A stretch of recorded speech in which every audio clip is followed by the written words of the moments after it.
하나님께서 우리를 사랑하십니다. 우리를 누구보다도 잘 알고 계십니다. 우리의 삶을 이끌어 주시고 인도해 주시고 우리를 새롭게 하시는 우리 주님을 바라보면서 오늘도 온전하게 믿음으로 살아가는 우리의 삶이 되어지기를 간절히 축원드립니다. 자, 오늘은 누가복음 11장의 말씀입니다. 자, 예수님께서 한 곳에서 기도하셨습니다. 우리 주님은 항상 이 기도를 늦추지 않았습니다. 새벽 미명이든지 아니면 밤중이든지 항상 시간이 되면 하나님 아버지를 찾아 함께 교제하며 깊이 기도하는 것을 우리는 볼 수 있습니다. 자, 그런데 예수님의 제자들이 예수님에게 요청을 합니다. 아니, 세례 요한은 자기의 제자들에게 기도를 가르치는데 우리 주님께서도 우리에게 좀 우리 제자들에게 기도를 가르쳤으면 좋겠습니다라고 요청을 하는 거예요. 그래서 주님께서 오늘 기도를 어떻게 할 것인가 하나하나 알려주십니다. 자, 너희는 기도할 때 이렇게 하라라고 말씀합니다. 아버지여, 이름이 거룩히 여김을 받으시오며, 하나님 아버지의 이름이 이제는 거룩하게 하나님 아버지의 그 이름을 더욱더 높여질 수 있도록 먼저 하나님 아버지를 찾아야 됩니다. 그리고 나라의 임하옵시며 하나님의 나라가 임할 수 있도록 먼저 그의 나라와 그의 의를 구하라 그랬잖아요. 그리하면 이 모든 걸 너희에게 더하여 주시리라 말씀하셨습니다. 그렇습니다. 먼저 하나님의 나라를 구하는 거예요. 나의 먹을 것, 입을 것, 여러 가지 나의 개인적인 어떤 것을 구하는 것이 우선이 아니라 먼저 그의 나라와 의를 구하면 하나님께서 이 모든 것을 우리의 개인적인 우리의 간절한 모든 것을 다 함께 이루어 주신다고 약속하셨습니다. 약속의 말씀을 붙들고 우리가 살아간다면 이 말씀대로 되어집니다.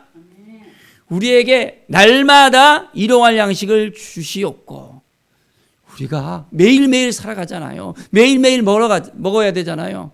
일용할 양식을 주시는 분이 누구인지 그걸 알아야 됩니다.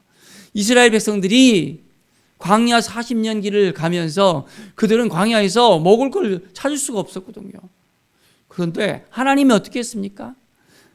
아침마다 이제 만나를 주시면서 메추라기를 주시면서 그 먹을 것을 일용할 양식을 채우시는 하나님이셨어요. 우리도 마찬가지입니다. 하나님께 구하면 하나님이 우리에게 필요한 것을 채워주십니다.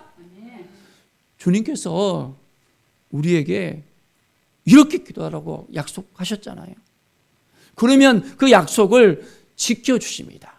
일용할 양식을 구하는 것은 그건 탐욕이 아니에요. 당연한 것입니다. 우리에게 필요한 것을 아시는 주님께서 우리가 구하면 하나하나 응답해 주십니다. 또한 우리가 우리에게 죄 지은 모든 사람을 용서하오니 먼저 우리가 우리에게 죄 지은 그 사람을 용서할 수 있어야 됩니다. 그러면 우리 죄도 사하여 주시옵고, 우리가 사람을 미워하고 용서하지 않으면서 어떻게 우리가 용서받을 수 있겠습니까?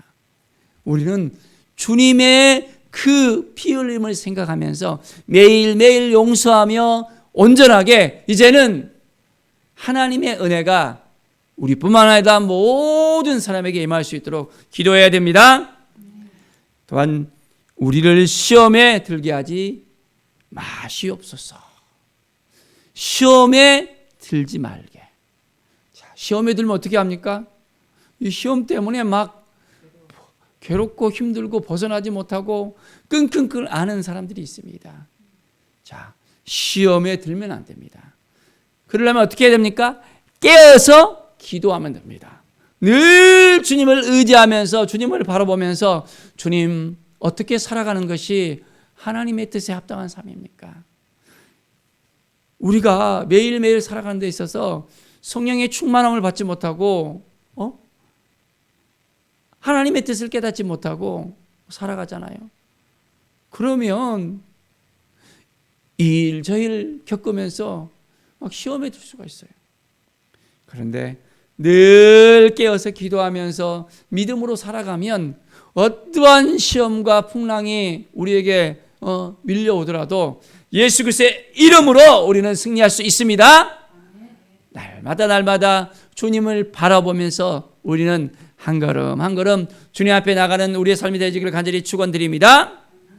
자, 또한 5절부터 보면 너희 중에 누가 벗이 있는데 했습니다. 벗이 밤중에 찾아와 갖고는 이제는 떡 세 덩이를 구워달라는 거예요. 자, 근데 내가 먹을 곳이 없더라 이렇게 말하면 그가 이제 대답을 합니다. 나를 괴롭게 하지 말라. 이미 문이 닫혔고 아이들이 나와 함께 침실에 누웠으니까 내가 줄 수 없다라고 이야기합니다. 그런데 그가 벗됨으로 일어나 주지 않을지라도 그 간청함을 인하여 일어나 그 요구대로 주리라 했습니다. 자, 구하라. 그러면 그러면 너에게 주실 것이요. 찾으라 그러면 찾아낼 것이요. 문을 두드리라 그러면 너에게 열릴 것이니 했습니다. 구하라 그랬습니다. 구하라. 구하면 이제 받을 것이요. 찾으면 찾아낼 것이요. 두드리는 열릴 것이다 라고 약속하셨습니다. 우리는 구해야 됩니다. 간청해야 됩니다. 간절한 마음으로 하나님께 구하면 구하는 것 자체가 이상한 것이 아닙니다. 제가 15년 전에 어떤 새신자를 갖다가 다 만나갖고는 그 새신자실에서 함께 이야기하는데 기도에 대해서 이렇게 딱 가르쳤거든요. 그런데 자기는 절대로 간구를 하지 않는데요. 분명하게 주님께서는 간구를 하라 그랬거든요. 간절한 마음으로 간청을 하라 그랬거든요. 이 말씀을 다 이제 이야기하니까 그때부터 내가 잘못해서 생각했구나. 그것이 생각이 납니다. 사랑하는 여러분, 우리는 온전한 주님의 마음을 품고 구할 때 주님께서 우리에게 가장 좋은 것을 주십니다. 매일매일 우리는 주님을 의지하면서 주님을 바라보면서 주님 앞에 더 가까이 나갈 때 주님께서 우리에게 허락한 그 모든 것들 우리가 이제 얻을 수 있습니다. 하나님이 우리 아버지시잖아요. 우리 아버지 앞에 우리가 온전하게 오늘도 나갑시다. 하나님께서 우리의 그 연약함도 아시고 나약함도 아시고 피곤함도 아시고 정말 우리의 아파하는 그 모든 것을 다 알고 계시는 하나님이십니다. 그 하나님을 의지하면서 아버지 도와주십시오. 함께해 주십시오. 인도하여 주시옵소서. 당신의 뜻이 무엇인지를 깨달아 알게 하여 주시옵소서라고 기도할 때 우리를 이제는 기도의 용사로, 회복의 용사로, 치유의 용사로 우리의 기도가 이제는 많은 영혼들을 구하는 기도로서 하나님께서 인도해 주심을 믿습니다. 날마다 우리가 성령님을 구해야 됩니다. 이제 우리가 매일매일 삶 속에서 성령님이 우리 안에 거하셔서 매일매일 성령의 충만함을 받고 이제는 성령께서 이끄시는 대로 성령께서 인도하시는 대로 우리의 삶을 온전하게 살아갈 때 매일매일이 우리의 삶이 더욱더 충만한 삶이 될 수 있습니다. 기쁨의 삶이 될 수 있습니다.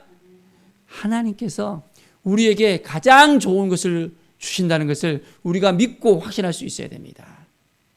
정말 오늘도 주님께 간절하게 나가겠습니까? 주님께 온전한 마음을 나가겠습니까? 이제 하나님은 우리의 마음을 다 알고 계십니다. 우리를 보고 계십니다. 우리가 어려움에 처해 있든지 힘들고 정말 넘어져서 일어나지 못하는 그런 상황 가운데 있을지라도 여전히 우리 주님은 우리와 함께하여 주시고 우리를 도와주시고 이끌으시는 하나님이십니다. 기도를 쉬지 않아야 됩니다. 기도를 쉬지 않는 죄를 짓게 해달라고 사무엘 선지자가 이야기합니다. 자, 우리는 간절한 마음으로 이제는 주님 앞에 나와서 기도합시다. 한시도 기도하지 못하느냐라고 주님은 말씀하십니다. 우리는 간절한 마음으로 우리 안에 있는 그 모든 걸 다 주님 앞에 아뢰고 이제는 먼저 그의 나라와 의를 구하는 우리의 삶, 우리의 기도가 우리의 삶 속에서 날마다 넘쳐나기를 간절히 축원드립니다. 기도하겠습니다. 하나님 감사합니다. 늘 하나님을 의지하고 하나님을 바라보는 우리의 삶이 되게 하여 주시옵소서. 믿음으로 우리가 살아가게 하여 주시옵소서. 말씀을 붙들고 살아가게 도와주시옵소서. 하나님의 뜻이 어디에 있는가를 깨달아 알게 하여 주시옵소서. 간절한 마음으로 기도할 때 응답하시는 하나님을 만나며 치유와 회복을 주시는 하나님을 만나게 하여 주시옵소서. 감사드립니다. 우리의 모든 걸 아시고 우리의 필요를 채우시는 하나님을 찬양합니다. 감사드리며 예수 그리스도 이름으로 기도드립니다. 아멘.